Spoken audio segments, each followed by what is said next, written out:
আসসালামু আলাইকুম রহমতুল্লাহি তাআলা বারাকাতু। প্রিয় দর্শক, আজকে উপস্থিত হয়েছি শয়তান ও শয়তানের বিরুদ্ধে দ্বিতীয় পর্বে। তো চেষ্টা করবো অল্প অল্প করে আপনাদেরকে এটা দেওয়ার জন্য। বেশি সময় নিয়ে লং টাইম নিয়ে আসলে ভিডিও করলে অনেকে এগুলো দেখতে চায় না আর কি, সময় দিতে পারেন, এই জন্য অনেকে শুধু চোখ বুলিয়ে যায় যাতে আপনারা দেখতে পারেন।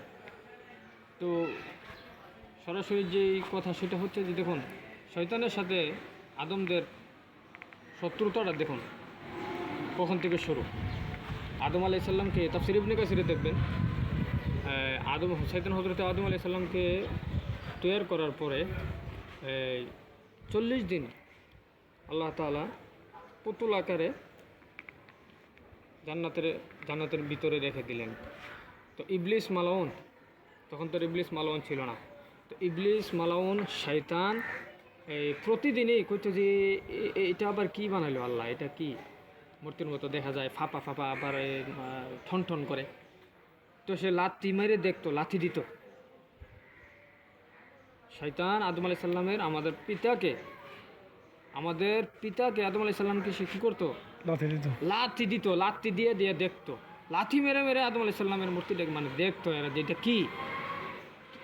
তো তাকে যে আল্লাহ তাআলা শয়তান বলছে, শয়তানের কারণ দেখেন, শয়তানের কারণে তাকে ইবলিস, কোরআনুল কারীমের কোথাও খান্নাস, কোথাও খবিস, আল্লাহ কতগুলো ডিগ্রি এনে দিচ্ছে।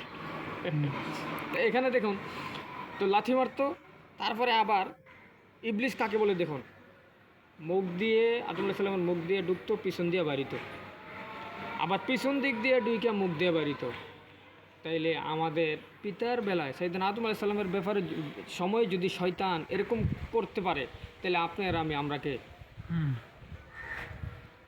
যাই হোক, তাফসীর ইবনে কাসির দেখবেন, সূরা 2 নম্বর সূরা বাকারার 34 নম্বর আয়াতে কারিমার তাফসীর আপনারা দেখবেন, আমি যে কথাগুলো বলছি এগুলো আছে কিনা। তাহলে প্রথমে কিন্তু সে আমাদেরকে প্রতিপন্ন করলো, অর্থাৎ আমাদেরকে ঘৃণা করলো।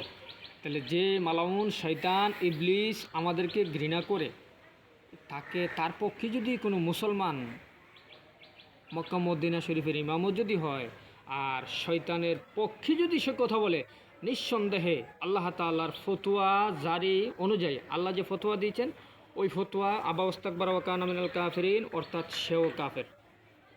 ইবলিস মালাউন শয়তানের পক্ষে যে বলবে, তার পক্ষ যে ধরবে, কারণ সে তো আল্লাহর দরবার থেকে বিতাড়িত। মালাউনের জিনজিল গলায় নিয়ে সে বেরিয়েছে, আল্লাহ তাকে বিতাড়িত করেছে, আল্লাহ তাকে বের করে দিয়েছেন। তাহলে সেখানে শয়তানের পক্ষ যদি কেউ নেয়, সে যেই হোক, প্রিয় দর্শক আপনারা সজাগ থাকবেন যে শয়তানের পক্ষ নেওয়াটাই, শয়তানের পক্ষে কথা বলাটাই কাফের। এটা সবসময় মনে রাখবেন। কারণ দুইটা দল, একটা দল ভালো, একটা খারাপ।